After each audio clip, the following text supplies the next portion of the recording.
ang pricing din kay for only 649 pesos, unlimited beef, unlimited pork, unlimited chicken, and 13 ka side dish. And naapoy 549 pesos for pork only with 8 ka side dish pero wala siya ramen. Kids 4 feet below na discount and kids 3 feet below is free. If naka-reserve na mo og table ay nakapili na mo unsa na set ang inyong i-avail, ihatod din na sa inyong table. Yes, inana kadaghan ang mo serve sa inyo.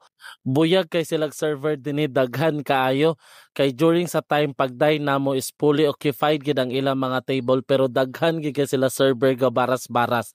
And while ga-serve sila ana ila i-explain sa inyo kung unsa na mga menu ug unsa na mga side dish ang ilang gipangbutang diha. And also grabe kay sila ka-accommodating, grabe kayo kalambing, buyag kay ilang service. Unta dili siya ma-change or mabag as in superb sa ilang service. Also pwede pod mo magpa-grill o magpakat sa ila. Willing kay sila mo assist and mo suggest sa inyo and i-explain nila kung unsa na klase na meat, unsa ni na side dish, plus kaayo naa sa isa ka restaurant. And ilagi di-assure sa inyo ang istorya sa inyo na dili frozen ang ilang meat and makita man pod ninyo kung unsa ka fresh ug ang quality sa ilang meat na gina-serve. So let's go to the taste kay grabe ra ba ni ka-trending karon ang lami na pagkaon sa Cagayan de Oro. If same tag taste bad for sure lamian mo aning soul and wine age nila na meat kay dili kay siya season pero pagkaluto bitaw naa na siya lasa and mas mulami gid siya pag idugno nimo sa ilang mga sauce especially sa ilang gochujang and napod sila special na toyo murag Korean sauce to siya.